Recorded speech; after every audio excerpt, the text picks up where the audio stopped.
I'm very glad to see you too. So, yeah. So just have this nice towel here. It's very handy. Love you guys too. So, go Steelers. I think there's a game tonight. So, yeah. So let's see. Before I start, I'd like to welcome a special guest. Let's see. Please join. Well, I believe Trump actually is at McDonald's. Which is epic. I was just watching. I just looking at the video, and like it's awesome. So let's see. Is our special guest joining me, or should I perhaps wait a minute? Hello? Oh, maybe I should wait a minute. Okay. Am I the special guest? Ah, there we go. All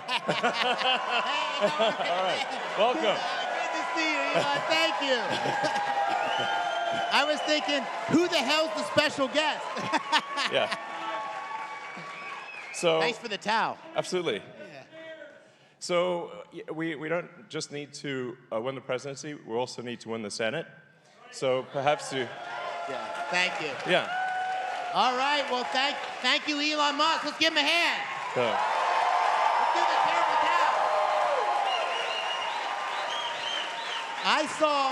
I saw Elon speak in Butler, and the words he said about the American dream slipping away is exactly the reason I'm running for this Senate seat. We've got to save our country, and this is the most important election of our lifetime, right here. Yes. And I'm really honored to be the nominee here. This race is going to end in 16 days. We've got to get people out to vote. It's going to be the difference between winning and losing. And listen, everything that you're doing, thank you, and everything all of you are doing is going to make the difference on November 5th. So thank you for that. And, yeah. You know, this guy has lived the American dream. I've lived the American dream. I was born in Washington County. I grew up in, my dad was from Indiana County. My mom was from Punxsutawney, and I like to say that because Punxsutawney Bob is my opponent who only comes out every 6 years. He comes out of his hole for a few months, right? And I went to West, I played football, wrestled, grew up working on a family farm, wrestled at West Point. Went to the 82nd Airborne Division. I know we got some 82nd guys here. Combat tour in Iraq. And then came back to Pittsburgh and helped run a great company and create hundreds of jobs. So I've lived the American dream. My wife is an immigrant from Cairo, Egypt. Came to America, Dina Powell. So we both... And we want to make sure that we got 6 kids. That's not as many as him, but we got a lot of kids, right? Congratulations. Congratulations. That's a lot. We want to make sure the American dream's available for our kids, make sure that freedom, the First Amendment, the Second Amendment are protected, our Constitution's protected, and save the America we all love for our kids. And this guy's leading the charge. Thank you, sir. I appreciate it. Thank you. Yeah. Thank you. So there's...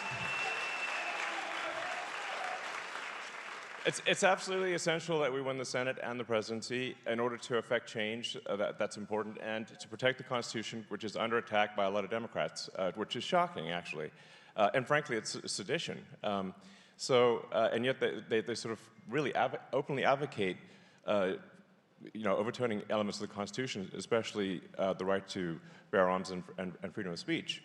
It's open sedition, and nobody does anything about it. But that's why we have to have a clean sweep of those who believe in the Constitution. Those who will uphold the Constitution.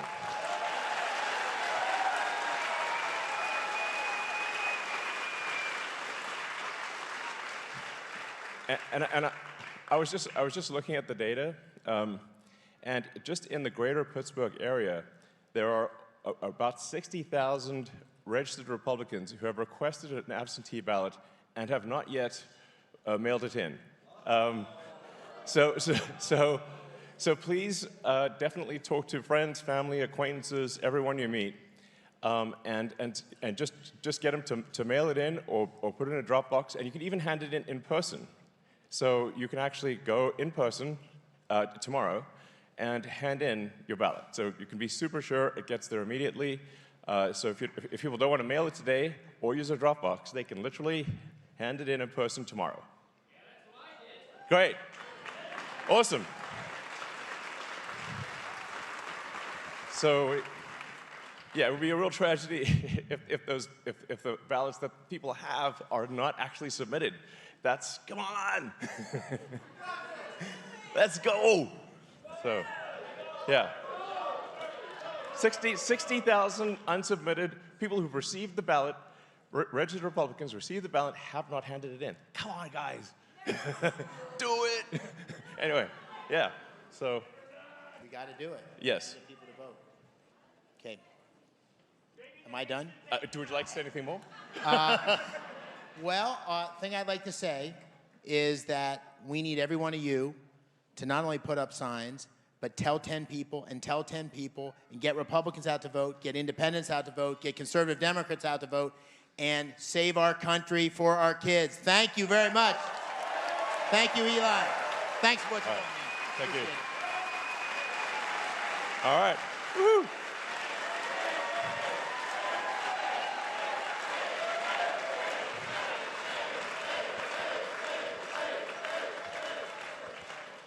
So, and then the next thing we'd like to do is to announce today's winner of the $1 million prize.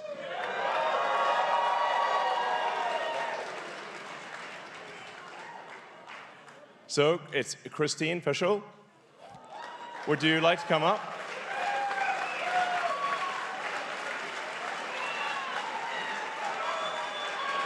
Oh, up there? Okay.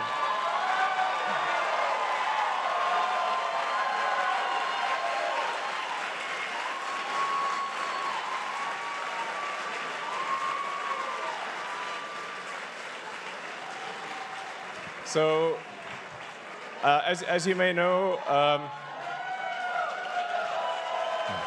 every day from now until the election, we're giving out a $1 million prize. That is, and all you have to do is sign a petition in support of the Constitution. It's very straightforward. You don't even have to vote. You don't have to vote. You just have to sign a petition saying you believe in the Constitution. Which, if you already believe in the Constitution, you're just signing something you already believe, and you can win $1 million. That's awesome.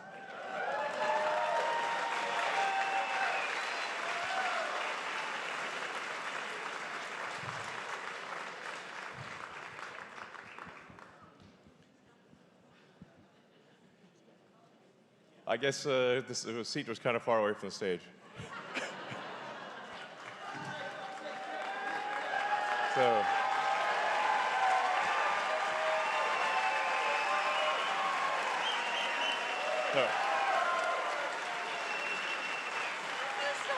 You're most welcome. Yeah.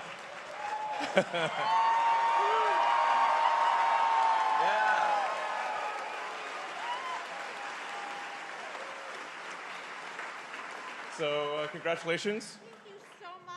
Oh my gosh. Is there anything you want to say? Well, thank you so much for.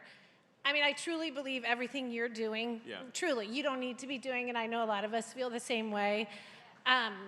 Your wealth and responsibility you are using to save speech, and we just all appreciate it. We really do. So thank you so much. Thank you.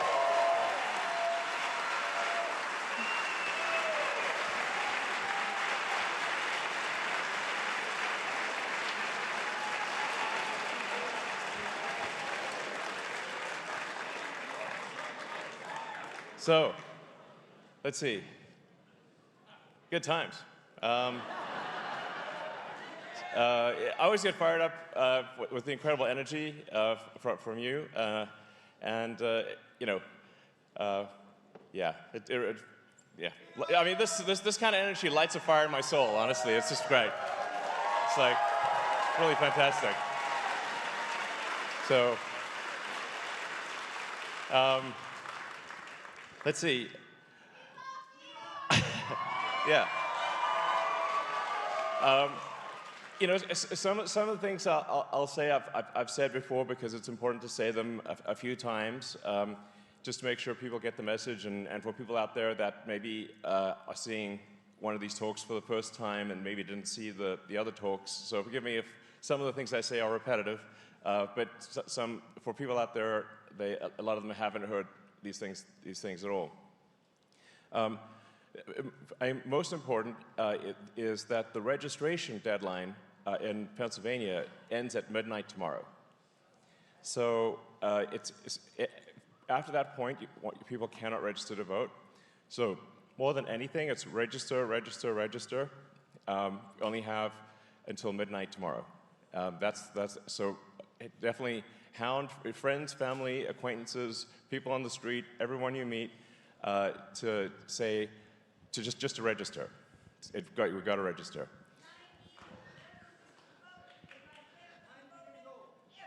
Wow, 90. Amazing. Congratulations.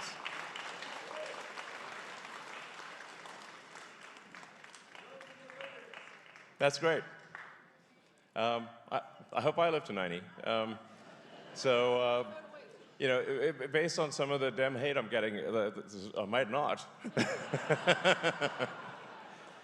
Well, it's all fun and games until someone loses an eye or an ear, or so I guess so then it's just all fun and games with one eye and one ear. Fine, whatever, you know. But hopefully I don't get shot. It's no, but it's like a real it's crazy out there, you know. Yeah. Well. Anyway. You know, there was like, I was just on the cover of some big, like, I think it's the biggest magazine in Germany called Der Spiegel, which is like their Time magazine or something, saying that I'm enemy number 2. You know? Yeah. And I'm like, enemy number 2 of what? Democracy? I mean, I'm pro-democracy. All I'm literally trying to do is uphold the Constitution and ensure we have a free and fair election.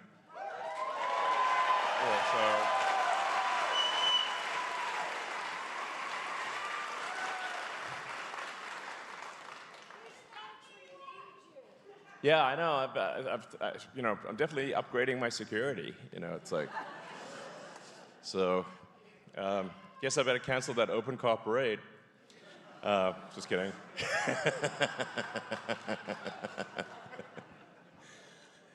Maybe I could do an open car parade, but it's actually like a dummy version of me, and then see what happens.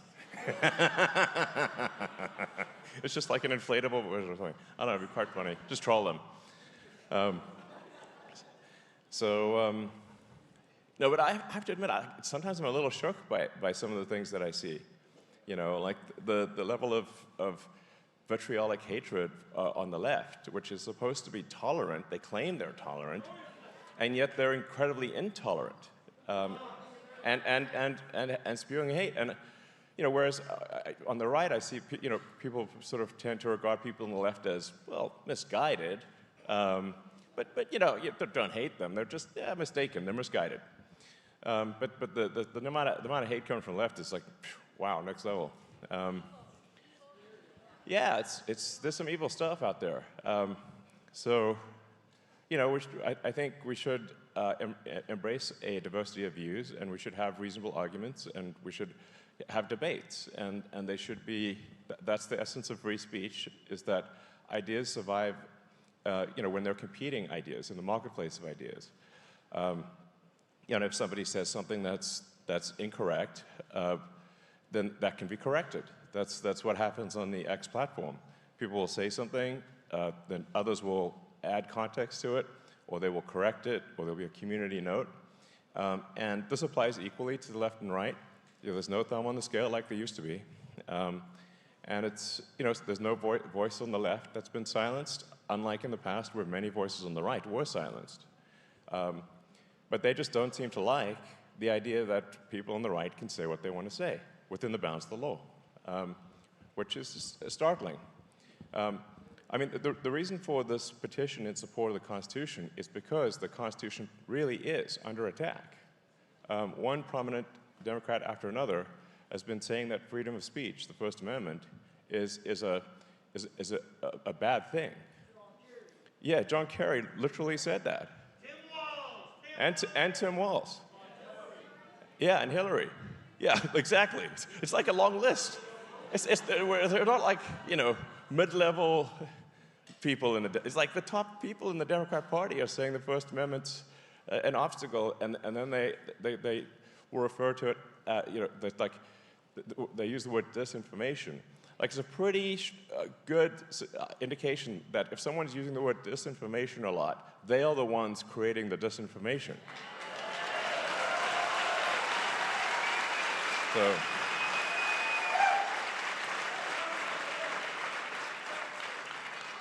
and you know who you know, if you're trying to figure out, well, like, who are the good guys, who are the bad guys, the people who are trying to suppress freedom of speech, they are the bad guys, you know?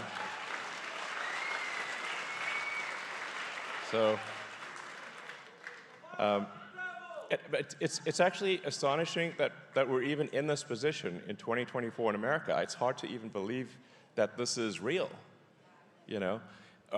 And some of the crazy stuff that I see happening, like California passing a law making it illegal to require voter ID in any election in the state. Like not even like for like a city council. And a friend of mine went to vote in Palo Alto in California because he was like, is this real or not? And he like tried to show his ID, and it was like presenting a cross to a vampire. Like, they're like, no, put the ID away. You know, like they literally they weren't allowed to look at his ID even if he wanted to show it to them. That is the extent of the madness. This is a real thing in California right now. And if the Dems win nationally, they'll do it nationwide. Obviously, that's what's going to happen. And there will be no democracy. That's why I think this is the most important election of our lifetime. President Trump is the only one who can save democracy.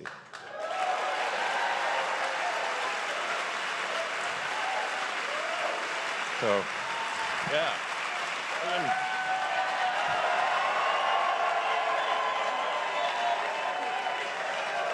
Yeah. Fight, fight, fight, fight, fight, fight, fight, fight, fight, fight, fight, fight. I mean, yeah.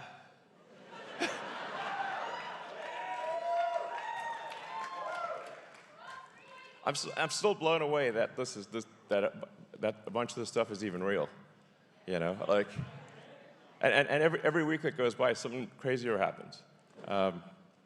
So, but yeah, exactly. They have ruined San Francisco. Yeah, and the UK, right. There's like this movement to suppress freedom of speech, yeah, throughout the world. Yep. And I mean, and the thing is that if obviously, yeah, indeed, Mars 2028, you know, occupy Mars. Yeah.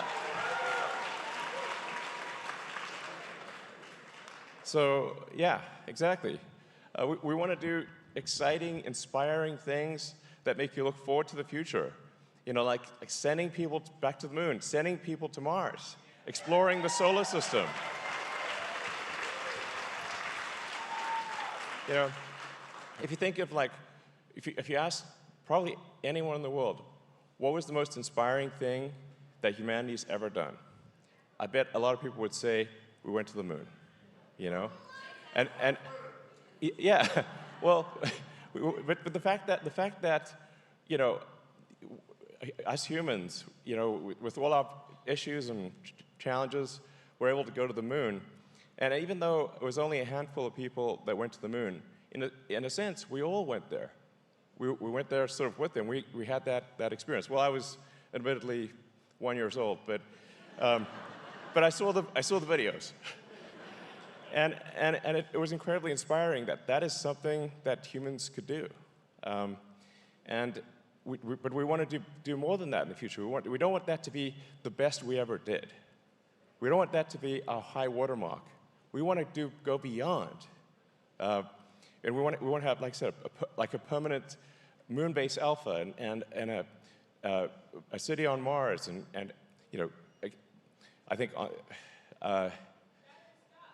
go through. I mean, basically the entire solar system would be sick. You know, we want sci-fi to be real, not just fiction forever. You just generally want to think about the future and say that, well, there's going to be exciting, inspiring things that are going to happen that are better than the past. And that's what makes you look forward to the future.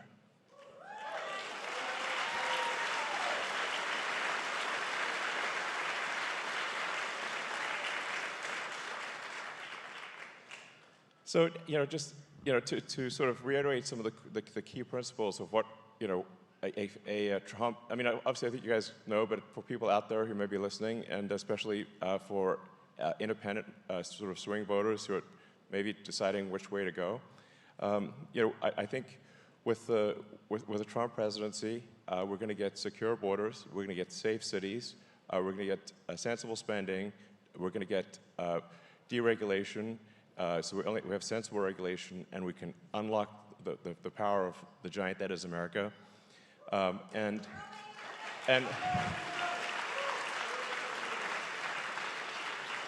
we're going to uphold the Constitution.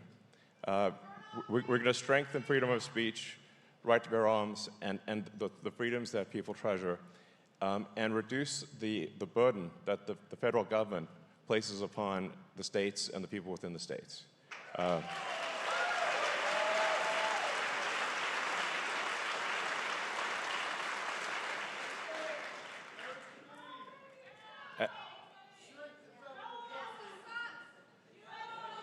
Go, go, go.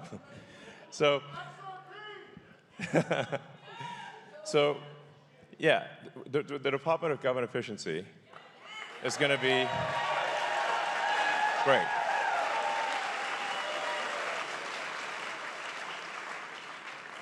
You know, what that's going to do is really just take a look at all the federal expenditures and say if something is not, if you're not getting great value for money for your hard-earned tax dollars, cancel it. So, yeah.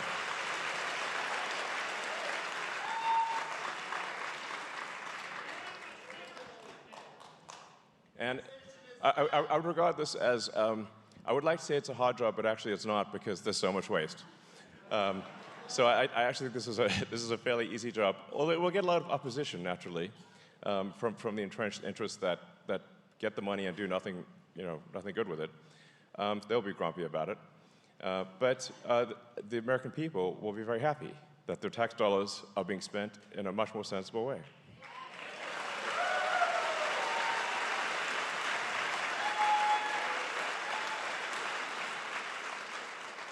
And I think we also want to have extreme transparency, you know, so like no shady backroom deals or whatever, everything done in open, total exposure, like you can see the mistakes that are made, the good things that are done, you can comment on it, you can, you know, raise concerns.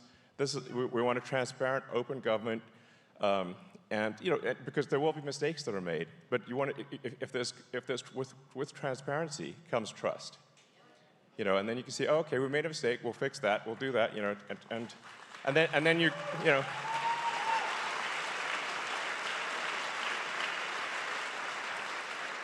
And that's the best way to restore trust in government. Not that you should trust government, you shouldn't trust government, but it'll be, you can trust it slightly more if there's at least transparency.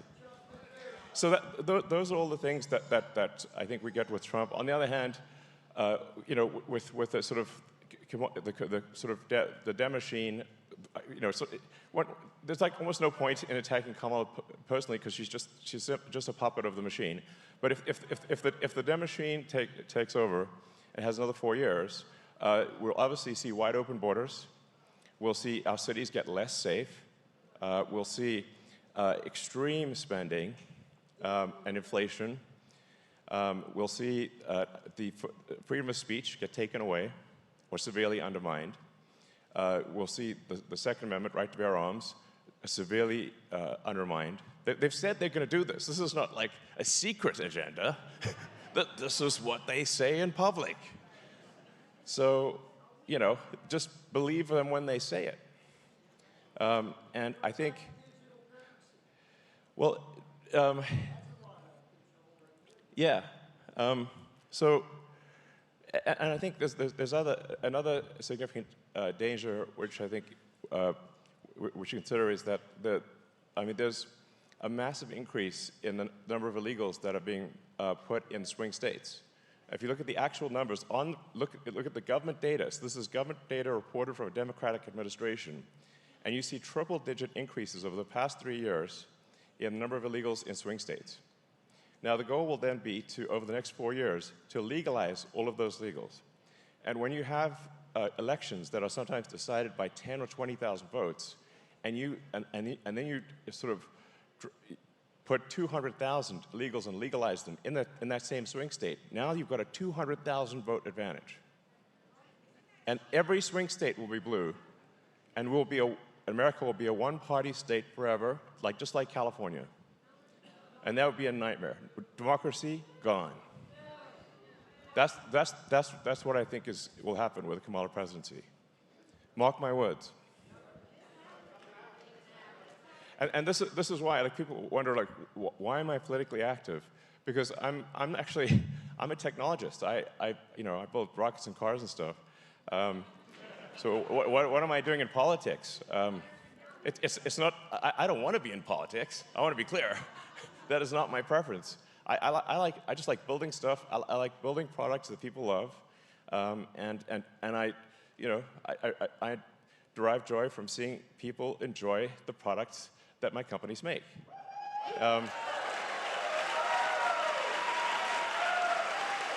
So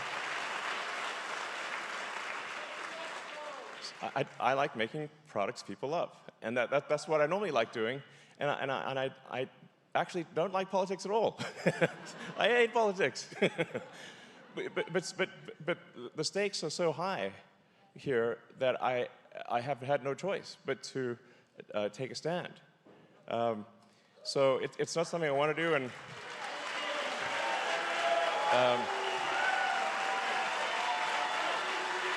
yeah.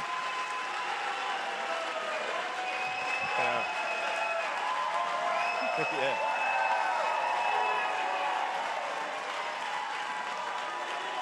Yeah.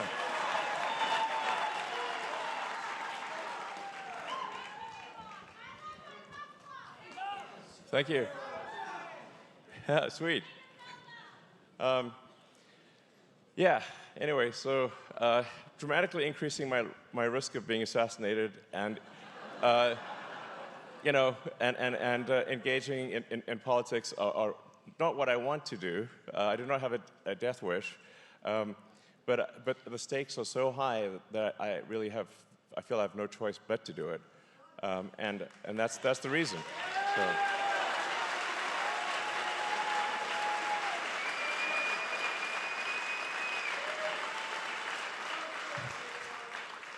And thank you all for your strong support and everything you're doing to ensure that we have a democracy and that the right side wins. Thank you guys for everything you're doing. And thank you out there.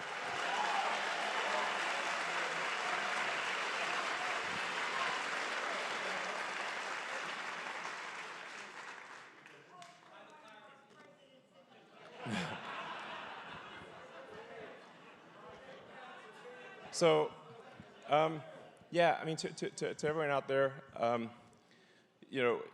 because I think there's millions of people that will watch this town hall and this talk and the questions that Q&A that we'll do. Please, if you're in Pennsylvania, sorry for it to be repetitive, but you've got less than 36 hours to register. Please make sure you register. Make sure everyone you know is registered to vote. And please make sure everyone you know has voted. That if they've received an absentee ballot, that they actually vote. And I really actually advise people to vote early. So vote immediately. And you can go in and it's kind of an odd nomenclature because it says absentee ballot, but you can actually take your absentee ballot and hand it in person. So then you're like, okay, then you know it got there. You're literally handing it to the person. You can, I guess probably take a picture of it or something. But that's incredibly important. And I think like a lot of the challenge we face is I guess one of perhaps maybe not among obviously in this audience, but some people we have an issue of apathy where maybe they think their vote doesn't count or they don't think it's serious enough, and so for whatever reason they have not registered to vote and they have not voted. So it's just really important to go out there and explain the importance of this election and how democracy is on the line. And this, I think, this might be the very last election that's a real election. And it's the most important election in your lifetime. And if there's any election where you ever vote, it should be this one.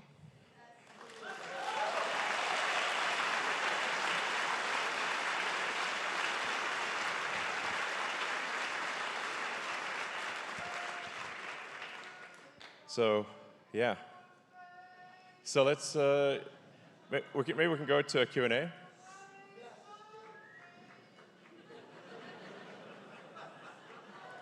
So we can start Q&A if anyone would like.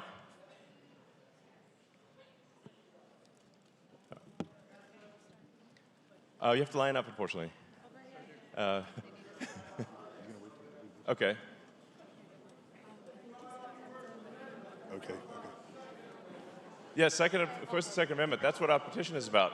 Because the reason, like, if we lose the Second Amendment, there won't be a First Amendment.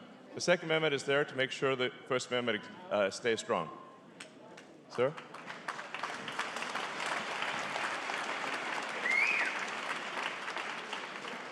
Elon, my question is for both you and for Dave McCormick, your guest here tonight. Both of you have experienced incredible success in business, and you're both self-made men, truly the embodiment of the American dream. I want to know what Dave can do and what you can do in taking that same opportunity to Washington so that others can experience it as well. Yeah. Well, I think the things that we've talked about will have a big effect. The sheer amount of what I call the strangulation of America by overregulation that is inhibiting progress, like preventing new houses from being built, preventing bridges from being built, preventing even trivial things like the Boring Company, for example, is just trying to dig a simple tunnel under a river, has been waiting 2 years for a permit, can't get it done, so they're just sitting somewhere. I think when Reagan did deregulation in the 80s, there was unleashed a wave of prosperity. I think that's a super big deal. The other thing that's very important that I haven't touched upon is that we need to make sure that America that you get ahead purely as a function of of your talent and hard work, nothing else. So. There's like racism, sexism in any form is bad. Doesn't matter who it's directed towards. And we want to have the land of opportunity. It means that you're as good as how hard you work and how talented you are and what contribution you make. And that should be that should only be the only thing that matters about getting ahead.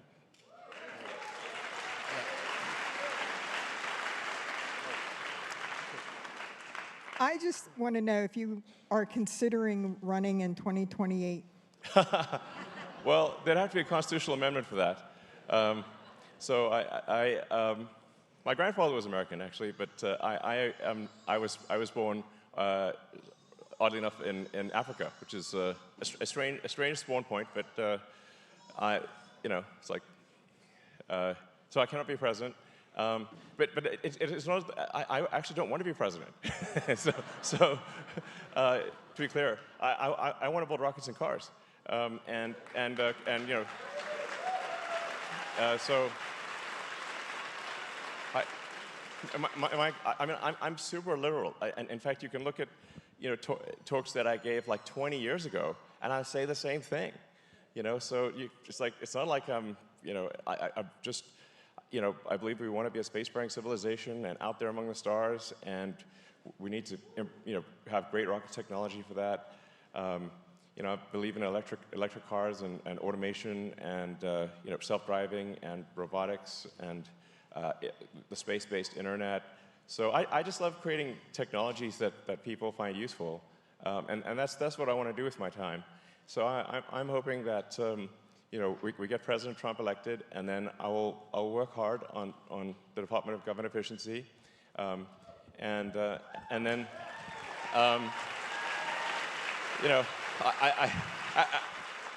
after that I hope I can not be in politics. That would be my hope.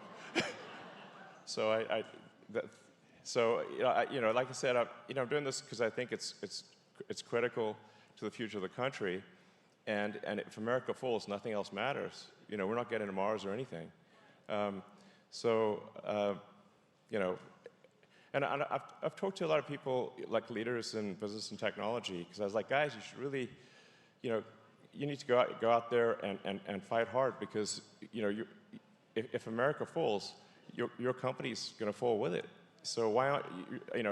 I wish more leaders in business and technology would put themselves out there. Like they usually agree with me and they support Trump, but they're afraid of saying so. And I'm like, man, the stakes are super high. Fortunately, more and more people are sort of, coming out of the closet, type of thing. It's like, so like saying they support Trump, it's like, it's like, maybe it's probably the most rebellious thing you could do in San Francisco, but it's like, by a long shot. That's, anyway, I'm not a natural politician, nor do I wish to be. I just want to make, cool technology that you'll love to use. So, all right. Sam, Eli, just to respond to Sam's question, what the Democratic Party is running on now is not only anti-business, it's anti-success. And anti-business is these huge regulations that are stifling businesses, whether it's dairy farms or SpaceX, and everything. I mean, fracking. I mean, you don't have to ban fracking to ban fracking. You just have red tape and bureaucracy and all sorts of stipulations that make it impossible to succeed. And on the personal success side, we need to give every single kid the opportunity with great schools to be everything they can be. Our school system needs to be totally renovated to give everybody an opportunity. Not everybody needs to go to college. They just have to have the skills to have a great career in the American dream. Yeah, exactly. So, yeah. Well, let's see, next question. Hi, Elon. Like Donald Trump, and like yourself, I think, I am the survivor of an assassination attempt. Well, nobody's gotten close enough to shoot a bullet yet. Okay. Well, like Donald Trump then. There's a couple of people that have tried to get close, but they were arrested before they got close. Good. Yeah. That's good. But in my case, my parents hired a hitman, otherwise known as an abortionist doctor, to try to kill me when I was in the womb. Wow. But he was terrible at his job, and I survived, and I'm here. Wow.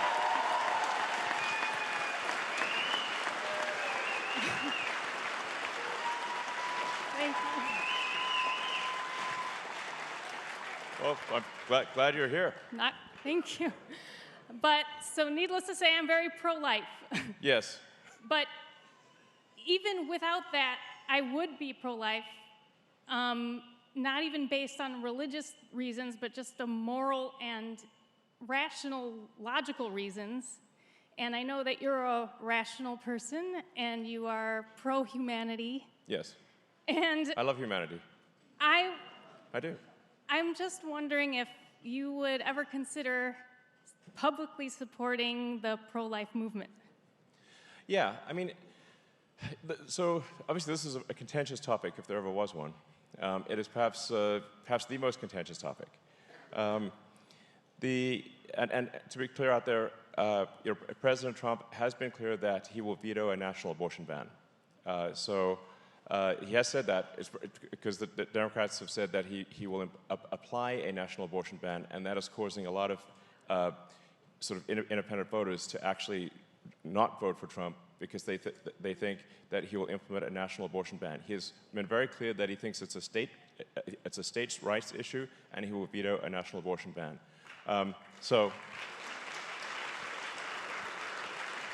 Now, there is no answer to this question that will not offend some number of people. But nonetheless, I will tell you what my opinion is, which will certainly offend some number of people. My opinion is that if a baby can survive outside the womb, it cannot be aborted. It cannot. So if a baby can survive outside the womb, if it is far enough in gestation to survive outside the womb, at that point it is not abortion, it is murder. So obviously. Now, part of the challenge here is that the education system has terrified girls and women and relentlessly pushed the idea that getting pregnant is the end of your life. Like your career is dead, you'll be ostracized from society, and so when you instill terror in young girls that getting pregnant is the worst thing that could happen, they obviously, they believe that if they're just kids, and so that when that is a deep-seated belief that they've been hit with in the educational system for a long time, then the idea that they will not be able to get an abortion even in extreme circumstances is obviously a terrifying situation. And they will not vote for any candidate who might, essentially, who would stop them from getting an abortion even in extreme circumstances. So this is the issue that we face. It's this relentless, push in education, terrifying girls and women that if they get pregnant, their life's over. And the reality is there's nothing greater than having a kid. And so,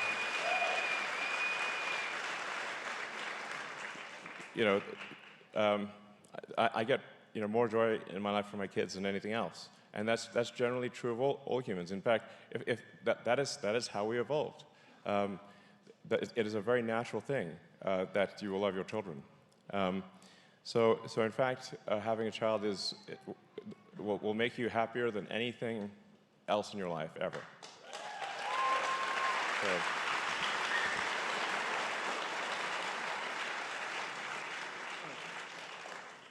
So you get a chance to ask one of the most intelligent men in the world a question. What do you ask? So,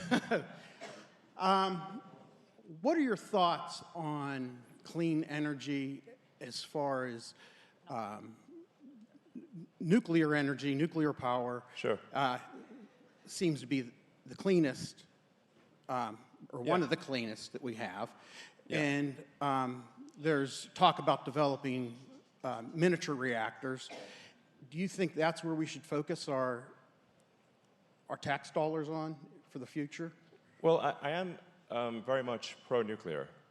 If you actually look at the data, and especially if you look at, say, modern nuclear reactors, the modern designs are so safe that if you tried to get a meltdown, you couldn't do it. Like if you went there with flamethrowers and explosives, and your goal was to get this thing to melt down, it still won't melt down.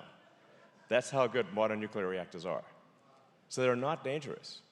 And they're a great source of energy, and I think we should do a lot more nuclear power. I think it's a smart move.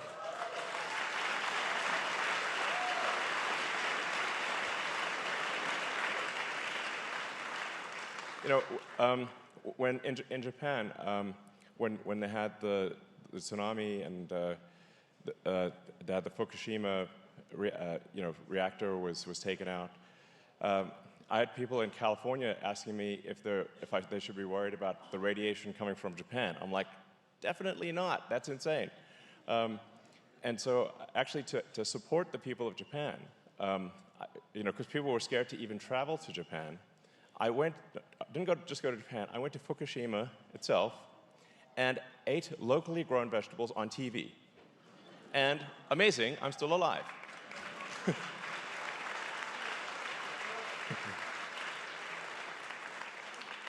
Wow, can you believe it?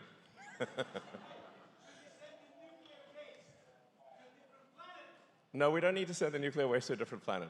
The nuclear waste is very tiny, and you can store it, as much of it as you want, on site at the nuclear reactor. You don't even need to move it.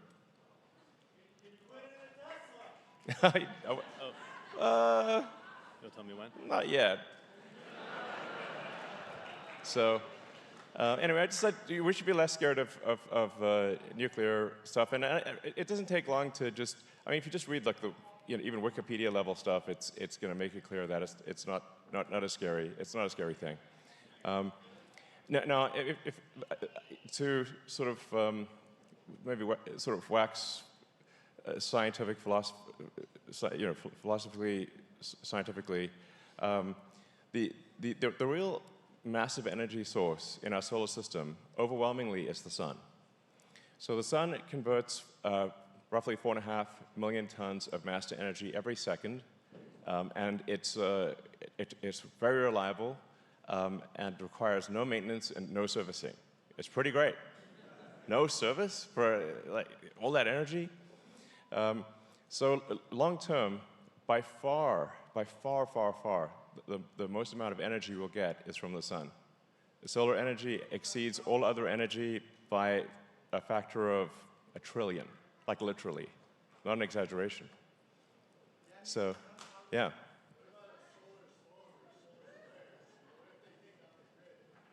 Yeah, solar flares can take out the grid because the grid's like a giant, like a radio antenna. So solar flares can take out the grid. Yeah. I don't know if we have a plan. I suspect we do not have a plan. So, Tesla megapacks can help buffer the grid and add resilience to the grid. So, and they've done that in many parts of the world, including in the U.S. So, let's see. So, yeah. Well, first, thank you for everything, Elon. You've just been incredible for the last 20 years. My question is about the election is, are you concerned about the rise of AI, especially foreign governments' AIs, on our election system? Yeah, I think we should just, in general, be wary of AI, domestically or internationally. Yeah, I mean, I think that, I think like most likely, I think it's 80% likely that AI makes the future great, and 20% that it makes the future really bad. So we want to maximize the probability of it being good. And I think we should be on the lookout for any manipulation domestically or internationally through the use of AI. It's going to happen. Hi, Elon. 23-year-old native Pittsburgher here. Very appreciative of the love you've shown us during this extremely important time in the election. Thank you so much. My question today, Elon, is I know you're familiar with Pittsburgh because of the work we've done over at CMU in the machine learning, machine discovery field. Yeah. And my question today is... Carnegie Mellon is an awesome university, actually. One of my sons is headed to CMU next year. Great, great. Yeah.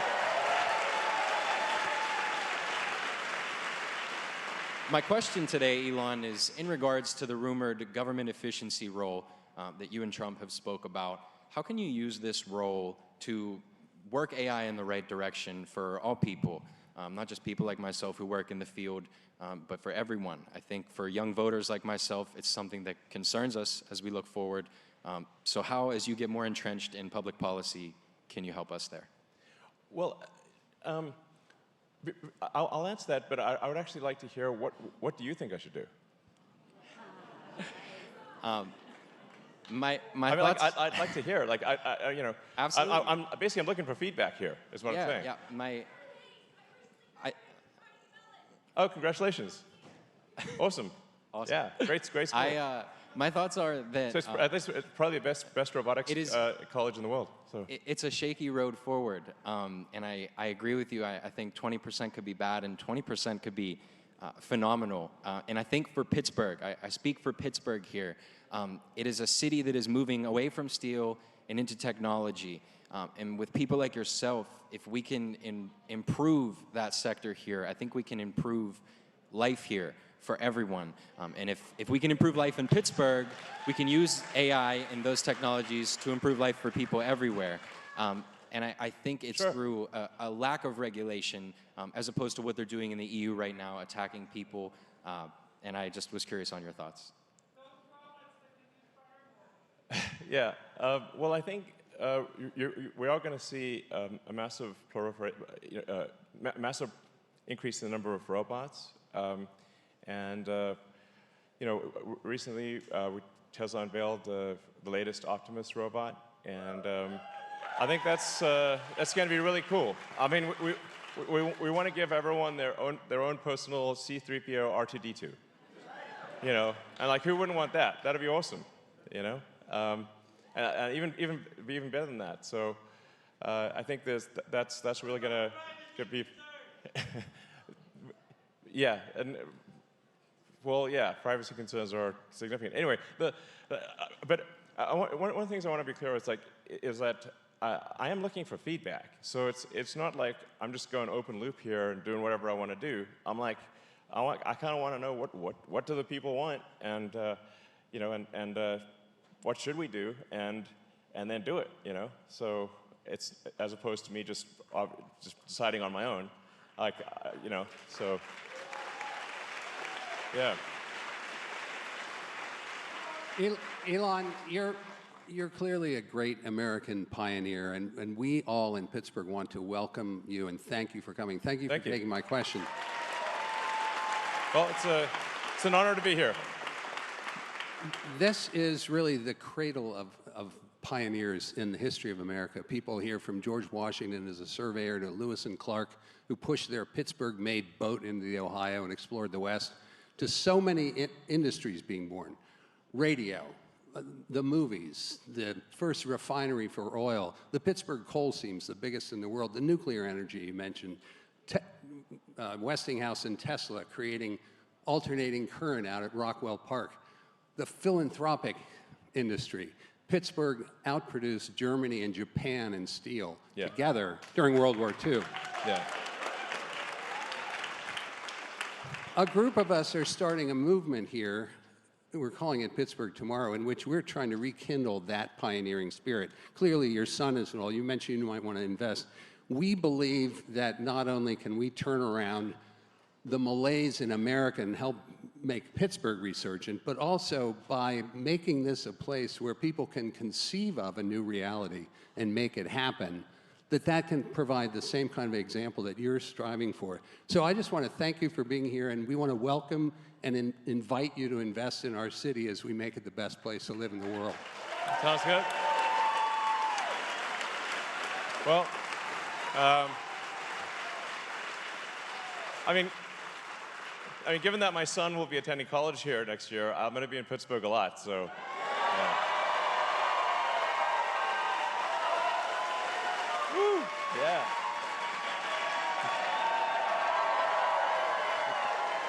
Going to be waving this towel quite a lot.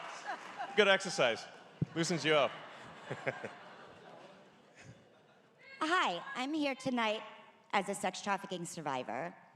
And I am here to ask you personally, Elon, if you will work with sex trafficking survivors and sex workers about our First Amendment rights and how both X and you can help both vulnerable communities who already have laws against our First Amendment rights that are on the books. Okay. I mean, I'm generally in favor of any policy that maximizes the happiness of the people. What would you recommend? First of all, I'd recommend repealing FOSTA SESTA, which was signed on April 11th of 2018 and supported by both parties. What this actually does is it silences certain vulnerable communities, both sex trafficking survivors as well as sex workers, from anywhere in the internet. They Really? shut our websites down. Within weeks, people started to die, both by suicide as well as homicide. Violence is up at an all-time high, and we are currently being silenced by our government with laws such as FOSTA SESTA, which violates our First Amendment rights. And as a child sex trafficking survivor and a full-service sex worker of over 25 years, I can tell you that the resources in Pennsylvania for sex trafficking survivors are going to police to arrest full-service sex workers instead of protecting anybody. I was abused at age 9 and 10 right here in Western Pennsylvania. Oh, sorry to hear that. Thank you. And over 30 years later, there are still 0 sex trafficking survivor resources, and police continue to arrest full-service sex workers and say that they're helping the children, but they're not helping any children. So would you be open to a conversation to work with sex trafficking survivors and sex workers to make X a platform where we are safe and don't get silenced by our government? Well, as I've said very clearly, I'm in favor of anything that supports freedom of speech. So any infringement on freedom of speech, I would be against, and people should be able to speak their mind. That's the whole idea of the First Amendment. And I mean, the priority, for law enforcement should be protecting children, first and foremost, because they can't protect themselves. So, protect the kids first, everything else second. Hi, Elon. Thanks so much for being here. As you know, you're an inspiration to us all, but mostly you're really an inspiration to the young children of America who want to be able to dream big and who want to be able to do things. But the federal government, with the Department of Education, puts a firewall behind that. They don't allow our kids to dream big. They don't allow them to have free thoughts. They're censored in the classroom. They can't talk about the open discourse that you encourage on X. So you're doing that on X, but what can we? I'm a mom of 3 kids. How can we make this happen in schools so that the kids can dream big and achieve what you're dreaming? Right. Well, I do think we need significant reform in education. I mean, the Department of Education seems to regard as its primary duty foisting propaganda on our children, as opposed to getting them a good education. It's insane. I mean, we should be just. The priority should be teach kids skills that they will find useful later in life, and leave any sort of social propaganda out of the classroom. So.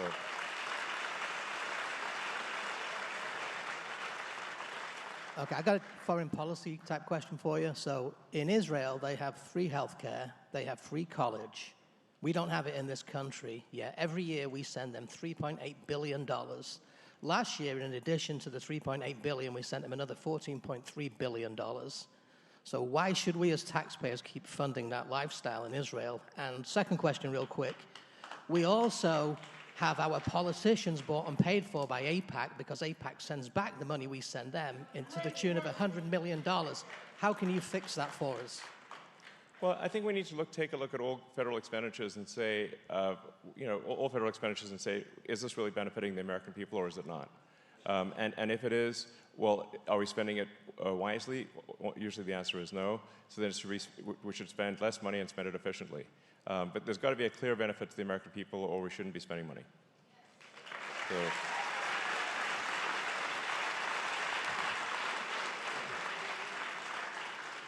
Eli, I just want to say I'm a huge fan. I wasn't an X user. After you bought it, I became an X user. Thank you. Please encourage everyone you know to you know, Premium. I'm a premium X user. Thank you. Yeah. Yeah, I'd just like to thank everyone who's a sort of a paid subscriber on X. It's really important because you know, otherwise we're totally beholden to the advertisers. You know, so when you subscribe, you're helping with freedom of speech. So thank you for subscribing. Yeah. And as I became an X user, I did bought a Tesla, which I love. Great. And just recently, I ordered Starlink because of what you did for all the hurricane victims. Great.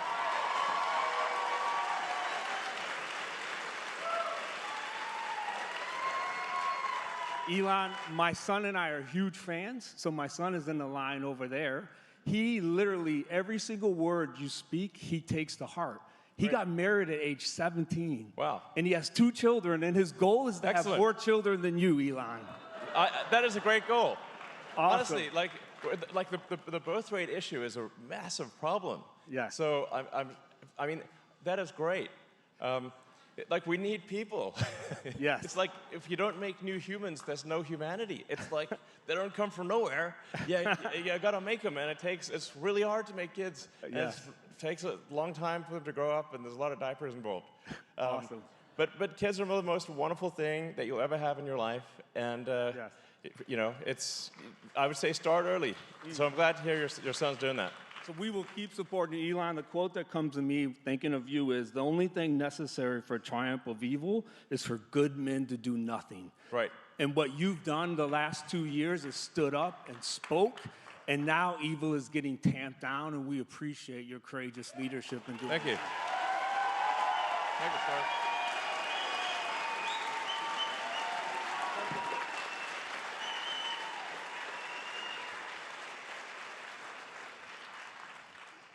Thank you, Elon. So much of campaign messaging is about fixing current problems, where I think future aspirations for the country often don't get discussed as much. You obviously have some pretty large goals for your companies.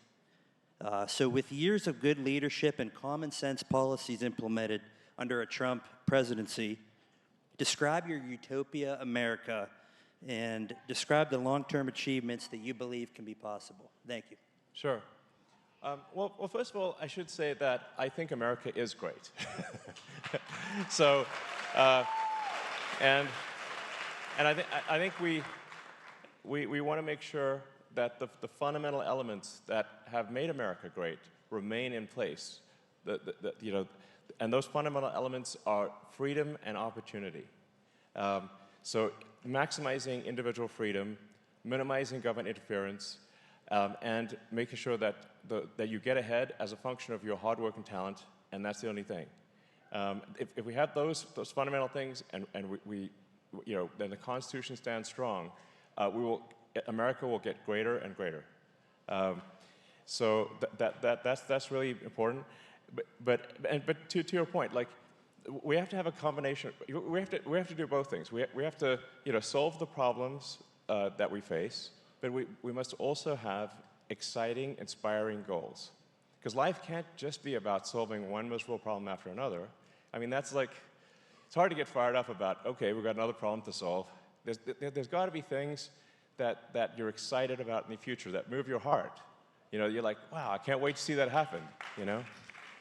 So that's the kind of thing where you like, you know, where we want optimism about the future, optimism that is grounded on realism.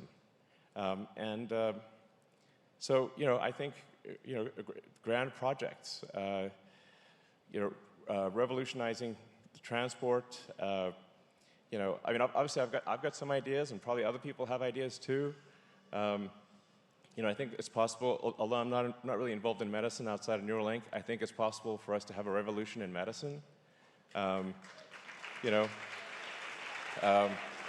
like, there are actually a huge number of drugs that are stuck in approval at the FDA that can help people. And they're just stuck in bureaucratic molasses. And a good friend of mine was telling me a story that fortunately had a happy ending, where his his mom was diagnosed with brain cancer. And she, the oncologist said, there's no chance, it's, she's got maybe 4 or 5 months to live. But my friend is a very smart, determined person, and he searched, for, he talked to every smart person he knew, and he found someone who said, yeah, actually, there's a drug that's in trials that you take this pill, and it actually makes the brain cancer go away. Literally, you just take a pill. He's like, what? And I think it's called like Wellirig or something, FYI. This drug called Wellirig that solves brain cancer. Maybe more people should know about this. And I think it's in trials at Harvard or something. And it cured his mom. And so that just happened. I think it was like this year. But if we could just be faster about getting, amazing drugs through the system, a lot more people would be alive. That's the kind of thing when I say like overregulation kills people. We've got helpful drugs stuck in approvals and not help, and it could be helping people, but they're not. That's crazy, So simply expediting drug approval and the FDA, I think, will save millions of lives. So.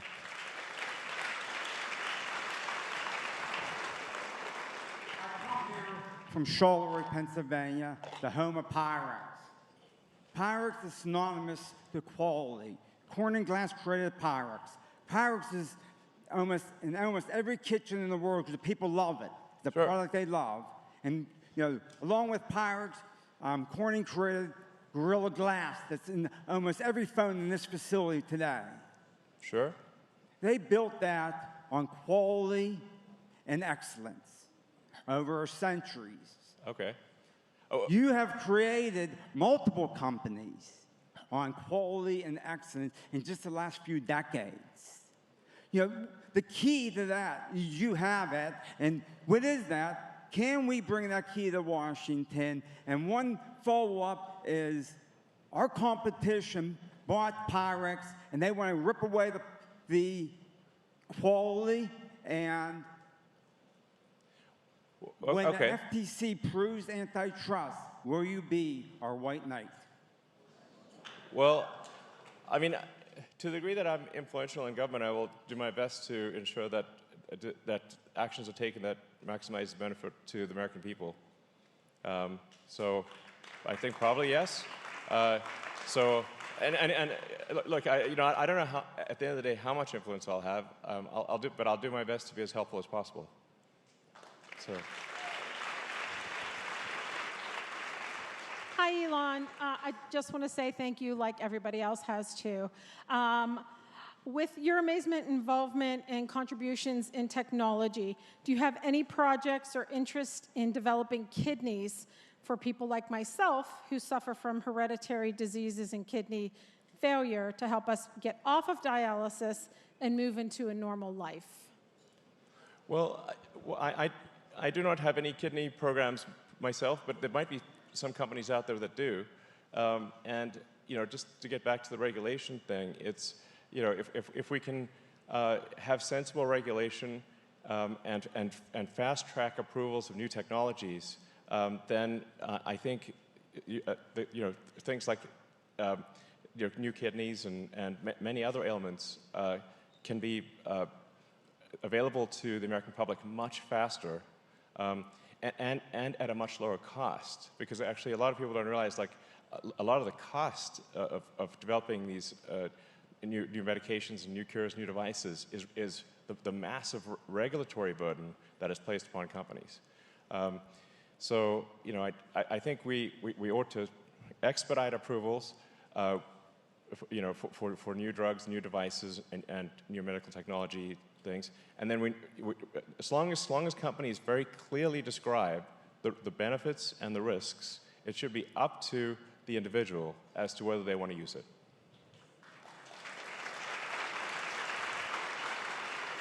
Hi. Hi, Elan. And it's to tag on the question about DOGE and the healthcare expenditure. Because I'm a heart surgeon. I'm in the practice for 25 years. So I've seen so many inefficiencies. Yes, absolutely. When I talk to doctors, they tell me everyone, they're mired in bureaucracy and administrative stuff, and then they get sued, sued to bankruptcy sometimes, and it's just crazy. That's right. $4.8 trillion we spend, and still very inefficient and highly costly.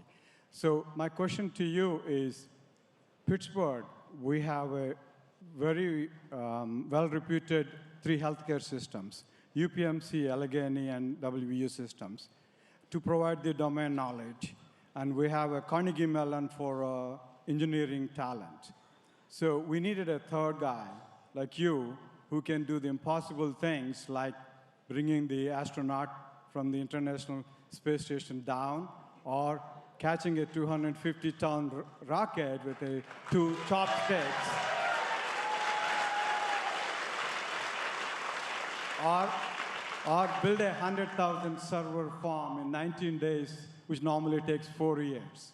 So I think we need a guy like you, impossible, to create a healthcare AI, and Pittsburgh will be a great place to do it. So can you able to do a healthcare AI here? I think AI is going to be incredible for medicine.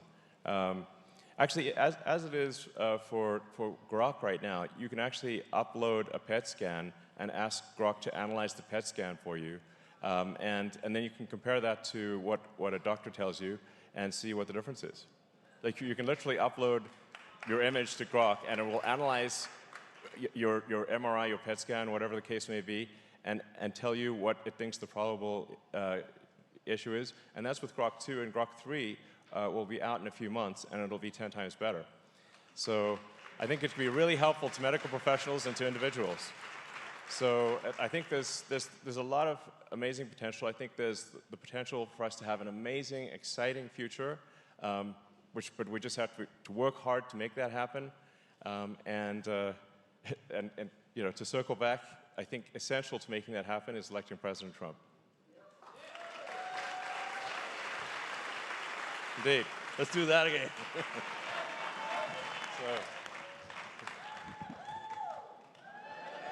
Yeah.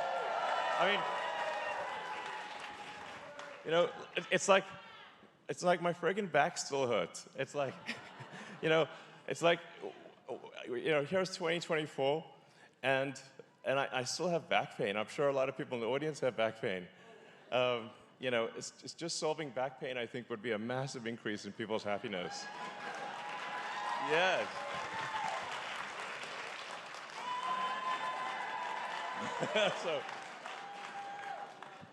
Well, God bless you, Elon. God bless you for what you are doing for our country. And you have articulated, yes, how you love children, and children cannot protect themselves. Of course. So we must protect them. Yes. Well, there are a couple of documentaries, Truth, that are out there about what's happened to over 300,000 children who have crossed the borders, the open borders, and they have been sex trafficked. And nobody can see, and that's probably a very low number, and it's happening in every state in this country, and especially, like you said, the swing states. I know that it's happening in communities near me. So these documentaries cost a lot to make, so there is a charge to watch them, $10 minimal, but still expensive for some. Is there anything that you can do to make these documentaries more widespread and available? Well, that's a good point. Well, I guess I do have a foundation, and maybe the foundation could pay to have them available for free or something like that. Line in the sand and what is treason, or Okay. just 2 of them. So All right. if you could look into that, that would be amazing for those children and their families. All right, I'll look into it. Thank you.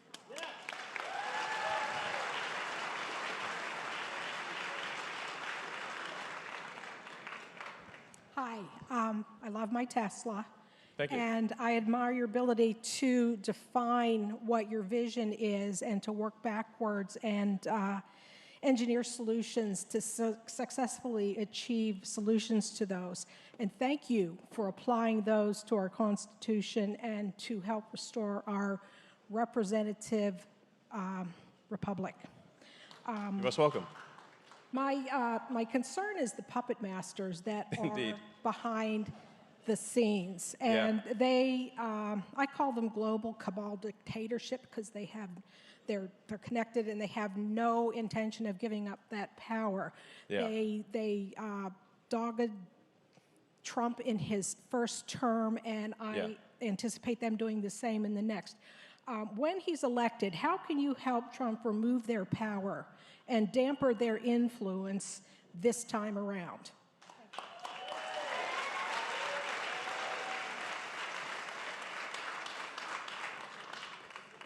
Well, yeah. No, I do want to be clear that, like, in my opinion, we should not do the bad things that they are doing, you know? So, you know, if you look at what the Dem machine has done, they've tried to imprison President Trump. They've engaged in unbelievable lawfare just to stop people from voting, which is obviously anti-democratic. But I think the right thing to do is not to do what they've done, but rather to reinforce the strength of the legal system and for there to be some kind of punishment for engaging in lawfare. So, you know, one should not respond to corruption of the system with corruption, but with removal of corruption. That's the right thing. Hello, Elon. My name's Harrison Burkhardt. I've lived in here for about a year and a half in Pittsburgh. First of all, I just want to say thank you. You've been I've looked up to you since I was 8 years old, and I'm 19 now, so that's obviously a significant amount of time. And, well, thanks. And I don't know, with everything you've done, you were against lockdowns, you've endorsed Donald Trump, you're trying to protect the American Constitution. You've proven to me that I chose the right childhood hero, and I just want to say thank you for that. Well, and it's kind of you to say. Thank you, sir. Thank you. So my question for you, you've talked a lot about how you want to minimize government intervention and all that. And I was just wondering specific things. I know, for example, John F. Kennedy wanted to blow the CIA up into 1,000,000 pieces. Yeah, maybe he should have not said that. Is there anything specific that you want to destroy like that? I mean, you don't want to, definitely don't do open car parades after saying something like that. So, no, I think we obviously want to not have corruption in government, and in general, we want to have smaller government. Because the larger government gets, the less individual freedom you have. And I think, that's really the core, like, as I said, the core things people have said for many years, from the founding of the country, was that's freedom and opportunity. And we want to and your freedoms have just been eroded year after year with more and more government laws and regulations and regulatory authorities. When I looked it up, there's like 428 federal agencies. That's like almost 2 per. Unconstitutional. Yes, indeed, unconstitutional. So, like, what the hell do you need 428 agencies for? Like, why do you even need 100? This is crazy. So, they're currently making new agencies at a rate of 2 per year. And every one of them is chipping away at your freedom. So it's essential for us to unwind that process and restore your personal freedom. And with that will come great prosperity and personal happiness, I believe. Yeah, go ahead. Sure.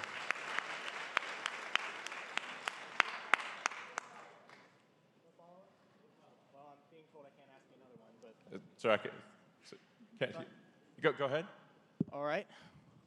Well, you talk about minimizing government. Would you want to make tax cuts too? For example, the American Revolution was started over a 2% tax on imports. Yeah. How low would you want to go as far as cutting taxes? Yeah, it's pretty wild that a tiny tax on tea started the revolution. And now we get the living daylights tax out of us, and nobody seems to, there's no revolution. I mean, you get, you get taxed on what you own, you get taxed on what you buy, and you get taxed on what you own. And it's like, okay, this is, taxes, taxes, taxes, and and then what does it get spent on? A bunch of the stuff it gets spent on you don't even agree with. So that's why we need to reduce the size of government and just spend less money and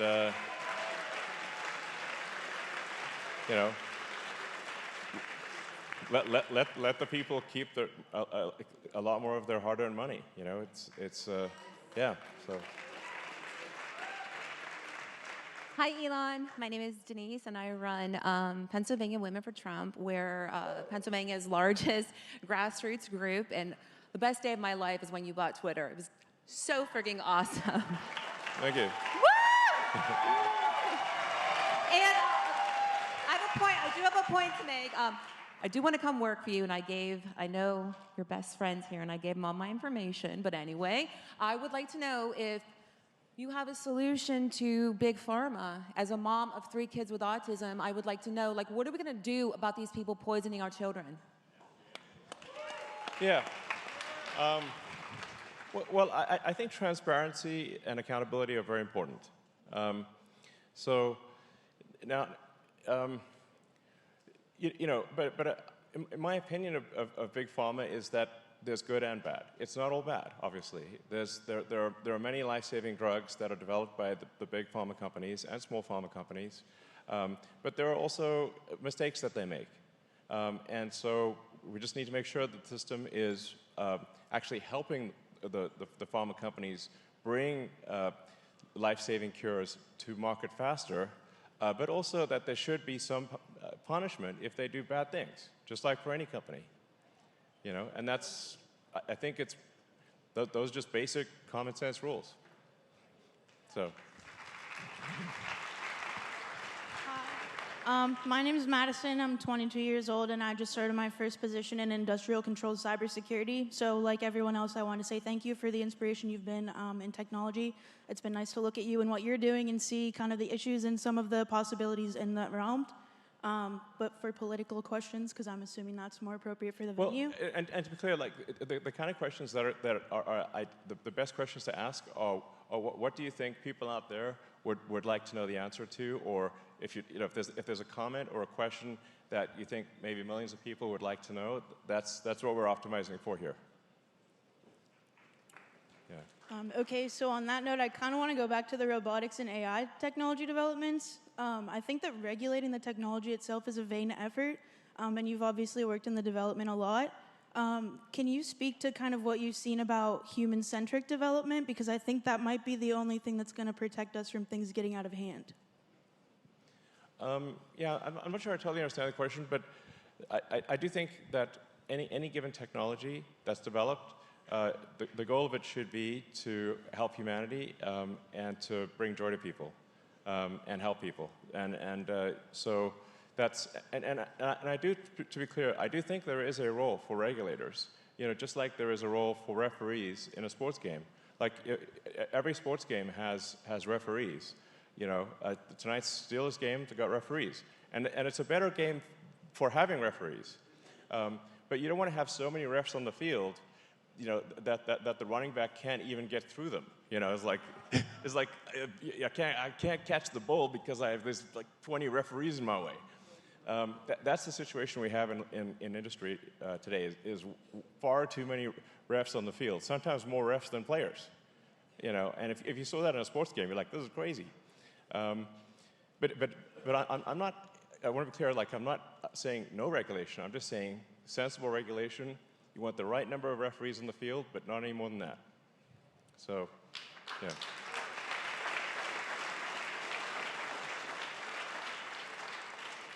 Hi, Elon. Thank you for everything you've done recently to help save our country from ruin. It's really appreciated. You're most welcome. There's a rumor Thank you for doing things to help the country, too. Yeah, that's right. There's a rumor floating around that you have interest in investing in our city, which I hope is true. And if so, let me know where I can submit my resume. Well, I'm a big fan of Pennsylvania, and I think there's a good chance that one of my companies does something in the future in Pennsylvania. Go see him.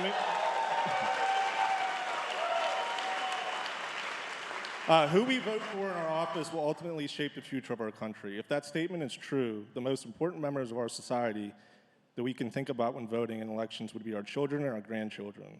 Since they are not eligible to vote, and we have others voting for selfish reasons, what would be your thoughts on reshaping voter eligibility? Some sort of criteria or guidelines that must be met in order to vote? You mean like changing? Being an active tax voter. Oh, okay. Well, I mean, frankly, I'd be happy if it was just that citizens voted. I'd call that a win. If we can just make sure that only legal citizens can vote, which is how it's supposed to be, I'd say that'd be quite a victory compared to where we are right now. And I think having more transparency on elections, maximum transparency on elections, and as I've said before, I think we should not allow voting machines of any kind. I've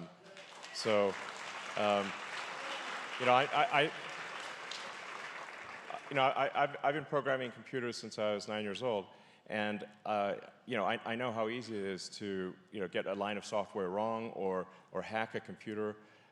And so I think the last thing we want to do is have electronic voting machines. We want paper ballots in person with ID.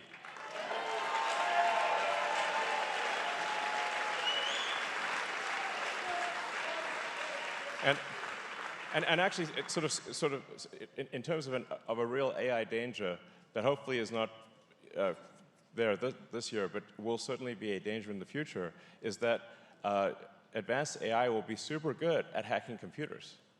And so if you have voting machines that are connected to the internet and you've got super advanced AI that can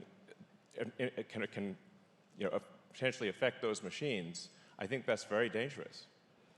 So we actually, so what I'm saying is that I'm only someone who favors technology. I'm super, 21st century technology boy right here. And I'm saying no machines for voting. Yeah.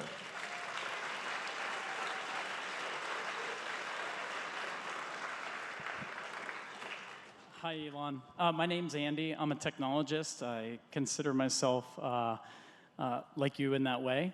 Sadly, I missed you at the Robotaxi event last week. I actually got a ticket, couldn't make it, looked amazing, super excited for the future.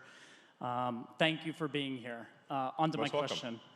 I was disappointed by the current administration's lack of inclusion of you and Tesla at the EV Summit. Yeah. Tesla is a truly great American company that should be cherished for its technology that's advanced humankind and provided a large number of American jobs. My question is, how can the Trump administration kindle the growth of the automotive, EV, and autonomous tech industries? Well, honestly, I go back to minimizing, government intervention. In general, I'm very much in favor of small government, and that there shouldn't be incentives, tax breaks, or for anything at all. That would be no incentive tax for anything at all, whether it's that includes oil and gas, electric cars, nothing, no incentives for nothing,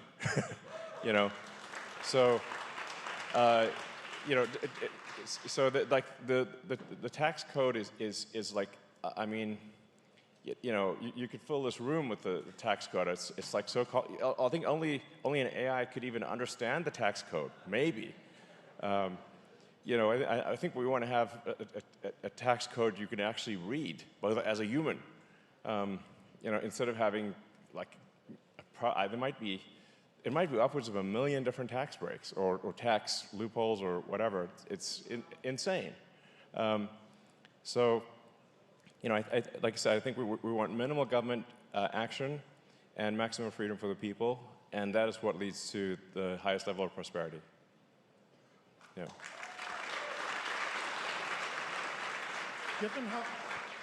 Given how punitive the SEC has been towards crypto under this administration, do you envision the XRP ledger being incorporated into the financial institutions in the future? Well, I certainly cannot speak to any specific crypto, but you know, I do think that the sort of cryptocurrency is an interesting and probably valuable bulwark against a centralized control. So, you know, this is definitely not an endorsement or lack of endorsement for XRP. But I do think crypto, by its very nature, it helps with individual freedom. All right. So, Mr. Musk, thank you very much for coming. Also, as a Pittsburgh fan, I hope to see you at tonight's game. That'd be pretty incredible.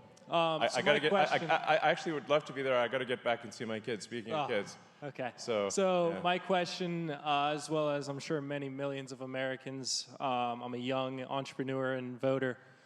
We are spending so much money in a lot of useless ways, I feel, in the government spending. So a lot of that also is very irritating as a voter, is the money that we are spending overseas in not helping our own country, like in North Carolina and down south right now. I want to know, is it possible when you get in here into the government of efficiency, how are you going to help us with spending money efficiently and using our tax money well? Yeah, well, I think the step number one is spend a lot less of it. It's like the first order of business is to say any given expenditure, I think we want to zero budget the thing. Say like, let's start from scratch. Not because it doesn't make sense to reduce a foolish expenditure by 10% if it should be zero. And I bet I know there's a lot of things that are super wasteful. I mean, look at the sort of $42 billion that's been allocated for rural broadband. And you know, and SpaceX won like a quarter of it, and then they rescinded that contract for political reasons. And in fact, it would have meant a bunch of those terminals would have been in the affected hurricane areas. So that could have cost lives. That kind of political lawfare is unconscionable. And you know how many people have been connected by that 42 billion? 0. Literally 0. So I would say that program should be 0. Because value for money is 0.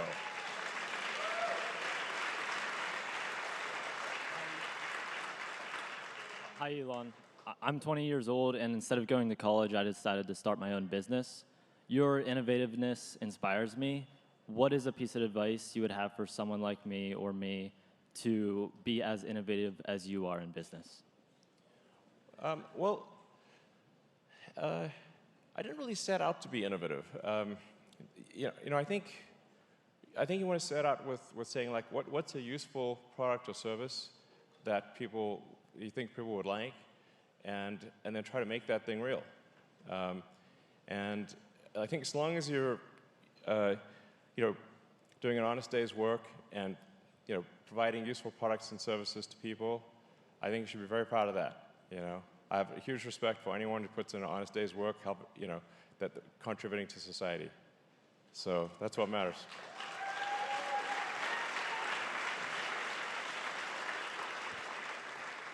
Good afternoon, Elon. As somebody who is directly involved in the pioneering of space travel, what is your perspective on the suppression of advanced technologies under UAP crash retrieval programs and other black projects such as Immaculate Constellation that have the potential to fundamentally change human society? I'm not familiar with those programs, but I mean, I certainly think if there are technologies that can be helpful, the government's aware of it, we should obviously provide that technology to the people. So I should say that people often ask me, do I believe in aliens? I said, well, I was one, according to Homeland Security until I got my, it literally said alien registration card. I'm like, cool. But I mean, thus far, I have not personally, I'm not aware of any evidence for aliens on Earth. I'm not saying they're not here, but I have not seen any evidence for aliens. For our Starlink constellation, we have never had to maneuver around an alien spacecraft even once. And we've got 6,000 satellites up there. So, I mean, they're very subtle, is what I'm saying, these aliens, But I think if there's I don't know, if there's interesting stuff that's, that the government's aware of that American people would find interesting or useful, we should obviously make that known. We should publish it. So, thank you. Yeah. Hey, Elon. My name is Jordan Scott Gilbert, and I'm a Broadway producer and movie director who creates conservative content and Christian content for stage and film. As you know, a lot of conservatives and Christians have been blacklisted from Hollywood and Broadway. So my question to you is, would you consider creating an entertainment company to also save art as well as Western civilization? And what role do you think art plays in protecting freedom of speech and our constitutional freedoms? Yeah, I think, yeah. Well, I'm glad that you're making art that is on the right. I mean, it's because I think, we have to say where do kids and adults, how do they get informed of what's going on? What moral underpinnings are conveyed in the art that is produced? And there should be more people that are making interesting art, whether it's plays, movies, books, that are on the right, because it's overwhelmingly on the left. So I'm glad you're doing this, and I hope more people do it.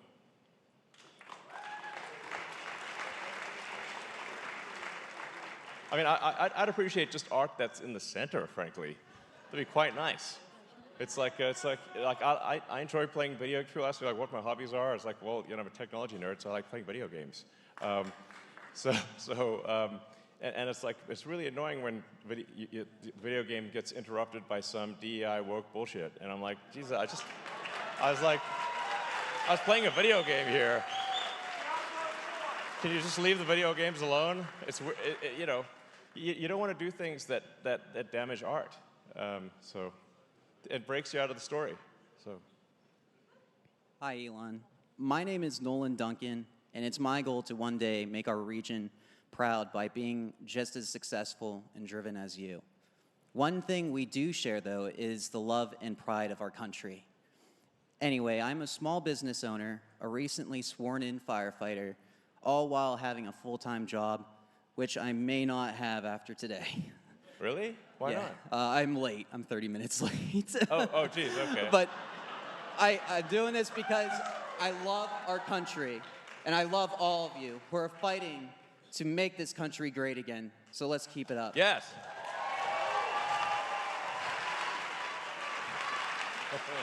Jobs are all a dime a dozen anymore. I'll find a new one if I have to. Yeah.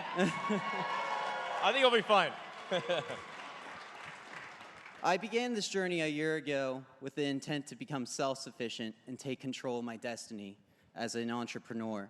However, it is utterly apparent that our government, rather the incompetents who run it, are self-sabotaging our future generations.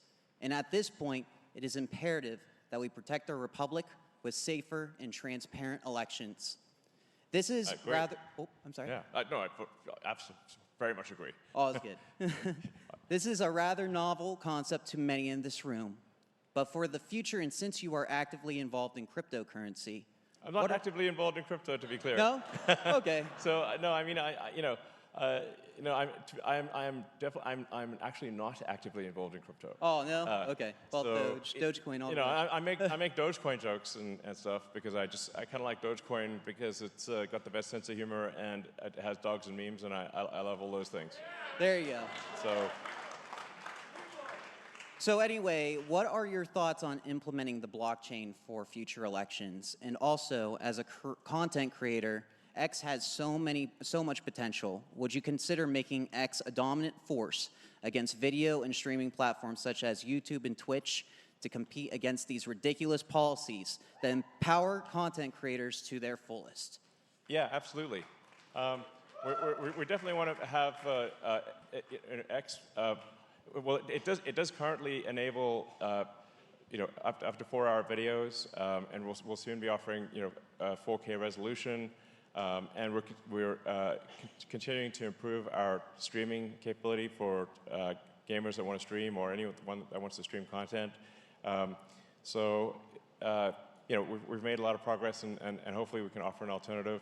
The X app is now available on big TVs, so you can actually watch stuff on TVs. And yeah, I think it's just generally good to have competition. I mean, competition is what competition keeps companies honest. Yeah, thank you.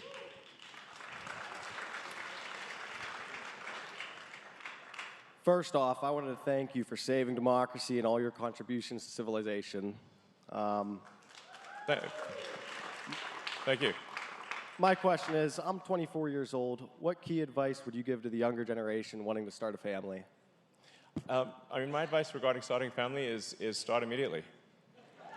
Yeah. I think people worry too much about having kids, and sometimes it's difficult to make ends meet and whatnot. But honestly, there's really no time like the present. Just have kids. You won't be sorry. It'll work out.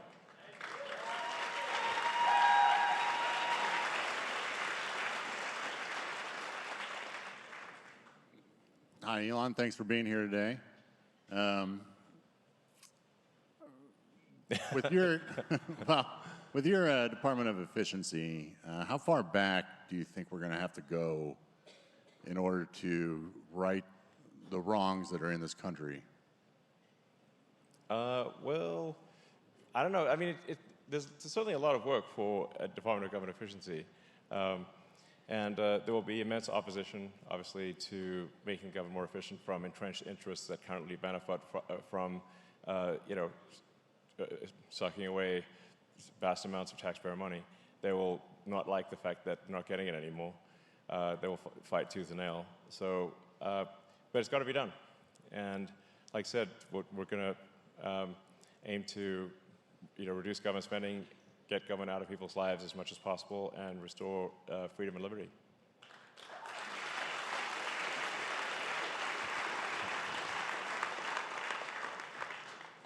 Hello, Mr. Musk. My name is Allie Hoffman, and I'm Secretary of the Carnegie Mellon College Republicans. All right. Before I ask my quick question, I would love to welcome your son to join our club next year. Sounds good. Second, I just wanted to ask you, what was the driving problem that got you into politics, and what was that breaking point that made you really want to get into politics? Yeah, well, as I said, I really would prefer not to be in politics at all. The reason that I have stepped into the political arena this time is because I think the stakes are extremely fundamental. I think democracy is on the line. I think the Constitution's on the line.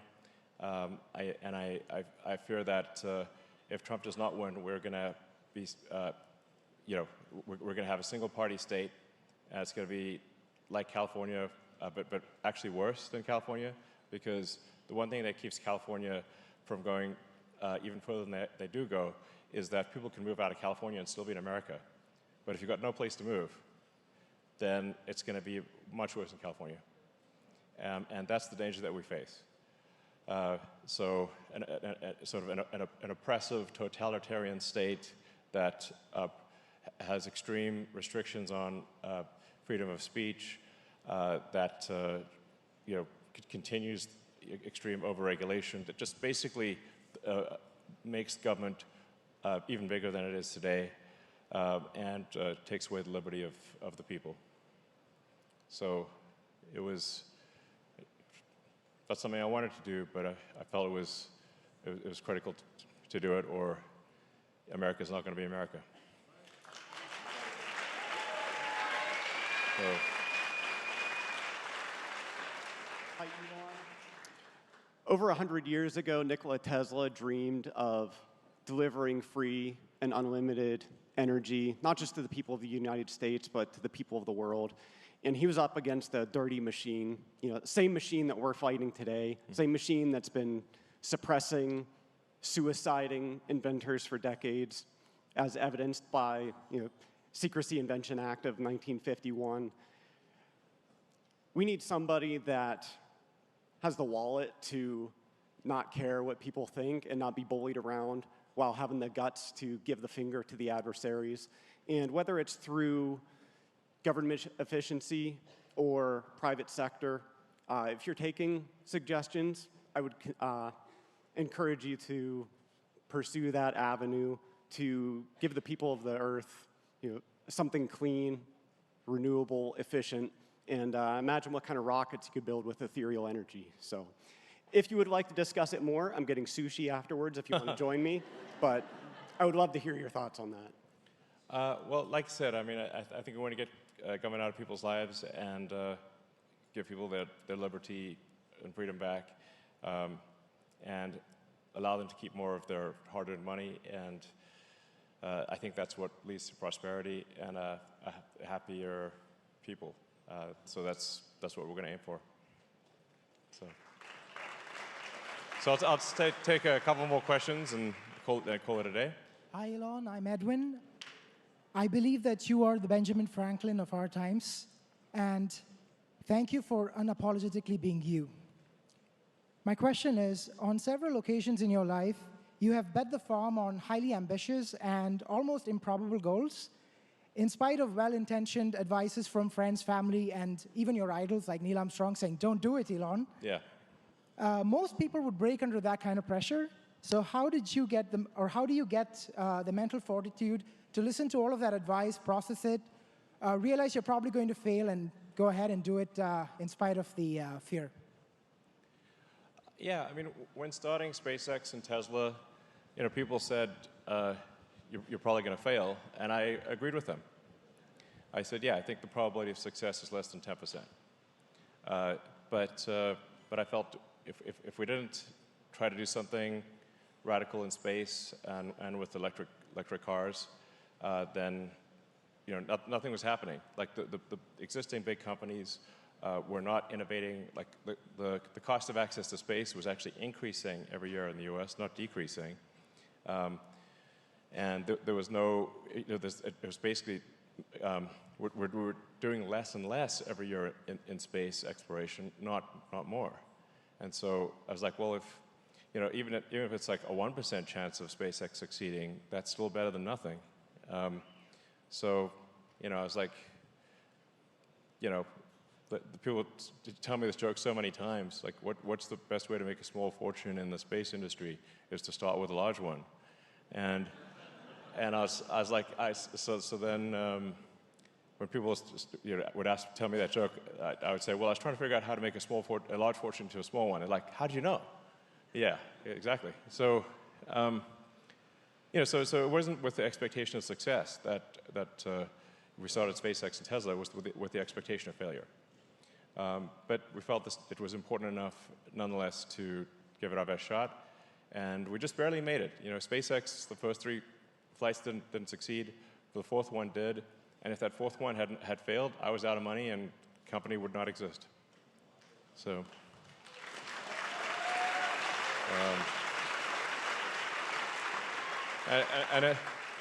It was the same thing for Tesla. Same thing for Tesla. 2008 was a really tough year because that's when we had the 3rd rocket failure, and the auto industry was busy going bankrupt.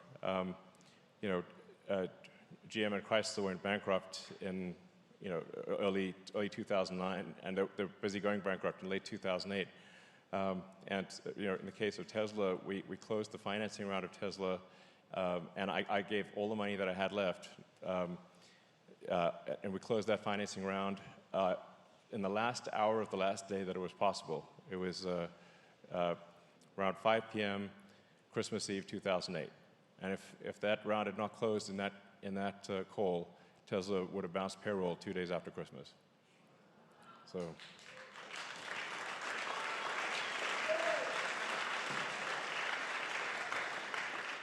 Good afternoon, Elon.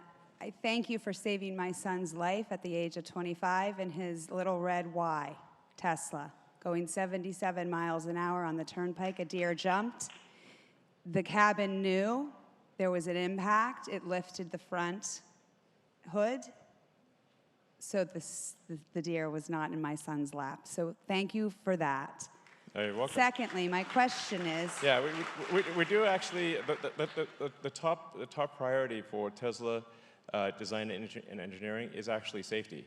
So that's why he bought your S, and now he has your Cybertruck, and he is 25, and you are his inspiration, and he was to be here, but he didn't get the ticket, Mom did. All right. So my question is, as an educator for over 20 years, and for the rights to bear arms, why in the public schools do we not have a team of concealed carry professional staff, faculty, on all colleges, public schools that are completely under confidentiality and highly trained to protect our schools? And if we cannot protect our children, then can you design equipment that will allow our schools and our campuses to be freely safe of any man or woman who thinks that they are going to take us down?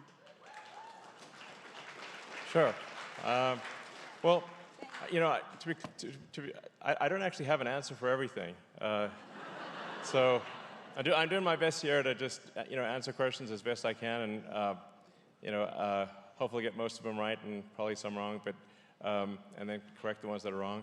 But yeah, I do think there are steps we can take to improve safety on campus and on schools. And I think if there are highly trusted teachers who are willing to, we need to make sure, obviously, they're highly trusted and very, very capable, who are willing to have firearms to protect the kids. I think we should probably let them do it. All right, so I'll just do this question and one more, and then we'll call it a day. Hi. I'm one of the Pennsylvania conservatives Pennsylvania Democratic conservatives in the room. My father and brother have been in the House of Representatives for 24 and 22 years. Pro-life, pro-gun, pro-military, pro-First Amendment, pro-Second Amendment. My problem is my vote didn't get counted. I voted for Trump in 2016. I voted for him in 2020. I received this letter in the mail from Harrisburg saying that my vote did not get counted. And what concerns me... Actually, I'd like to understand more about that. So how did that work? I don't know. Okay. I work the polls. I've always worked the polls. I go for conservative Democrats. I go on a federal level for the Republicans. And like I said, I've always gone to the polls. So to find out that my vote has not been counted when I voted for Trump in both elections concerns me, because my vote for my own brother didn't get counted as well. So I think that's happening to a lot of us. There's no explanation? There's no explanation. I mean, if I didn't get this letter, I would not have known that my vote wasn't counted. So I think that's happened to a lot of us, because we are standing with Trump. That seems really crazy. Oh, I know. I mean, it seems like you could have it. If they say it's not counted, they got to give a reason for that. There's no reason. No one seems to even, when I call, they're like, we don't know. We don't know anything. I just work here. I'm like, oh. Well, I think we definitely want to understand how widespread this is. Yeah. And, definitely use the X platform to publicize anything that you think is an issue. If we just, we want to investigate anything that is that is messed up, and that sounds pretty messed up. At a minimum, they should tell you why your vote wasn't counted. I mean, was there something that you didn't fill out, or what? Oh no, I went to the polls and I signed. I've done it for 40 years now. So yeah, it's strange, but I think I'm one of probably hundreds of thousands that has been silenced. Well, I think it would be good to just count up like how many people are in your position. And for sure, that does seem messed up. Like, the state should be required to tell you exactly why it wasn't counted, and so that you at least understand if there was an error in the form, there was something, because it wasn't just saying it wasn't counted with no explanation is totally unacceptable. So.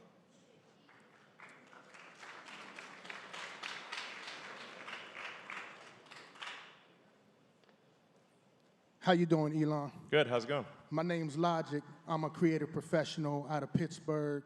and I represent my people, my community, and some of the questions that we may have, and some of the insight that I have from me personally, being a single father here in this city, also making it through the changing circumstances of the economy as it becomes worse than I've ever known it to be.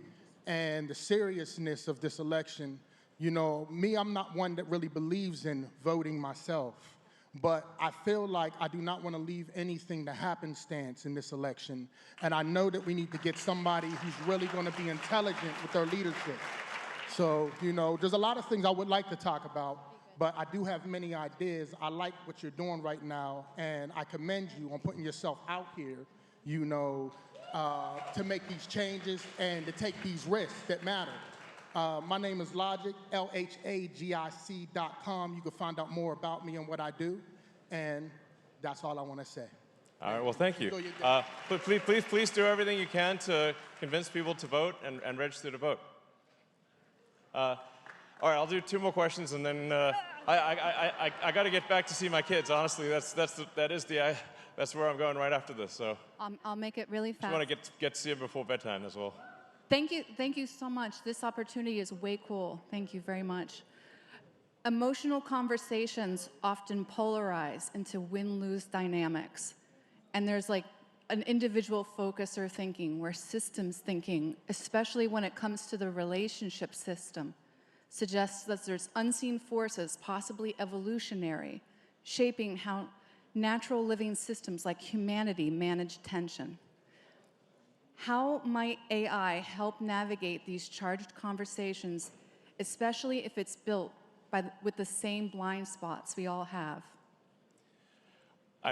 Honestly, I'm not sure. I think AI, it'll be vastly smarter than humans, and I think it probably will help. Like I said, it's 80% likely to be helpful, maybe 90. You know, I can certainly see it being very helpful with you know, medicine and helping people understand, get healthy and whatnot. But it's not a panacea. It'll you know, it is a double-edged sword. So I'm not sure I have a great answer to that, except we just need to pay close attention to AI and you know, ring the alarm bell if we see that it's going in a bad direction. Thank you. Last question. Thank you, Elon. Thanks so much for being here. Thank you for your courage and for everything you've done for America. My question is pertaining to the voting machines this election. There are numerous features. This is an exhaustive, a switch feature, a multiplication feature. Been waiting to ask you this since 2020. Are you confident that this is a battle that can be won? Are there plans in place? Are there protections in place? Have you talked to President Trump about this with your technological proficiency and higher level of knowledge? I think the best way to address this, you know, in any potential fraud, I don't know what's real and what's not real, but I've made my position clear that we should not have machines involved. We should have paper ballots in person with ID. That's the sure thing. And especially as we get to an AI future, because like I said, the AI could hack the voting machines, and then we wouldn't even know what's going on. We do not want voting machines connected to the internet or electronic in any way whatsoever. So can't emphasize that enough. Now, with respect to this election, I think any sort of voting you know, concerns that people have should be posted on the X platform and on every platform, and you know, be very loud about it if you have any concerns, so that they can, like the brighter the light we shine on any voting issues, the less likely there is to be cheating. Then the other thing is to win by such a margin that even if there is cheating, the margin is so great that you beat the cheat. So, well, with that, thank you.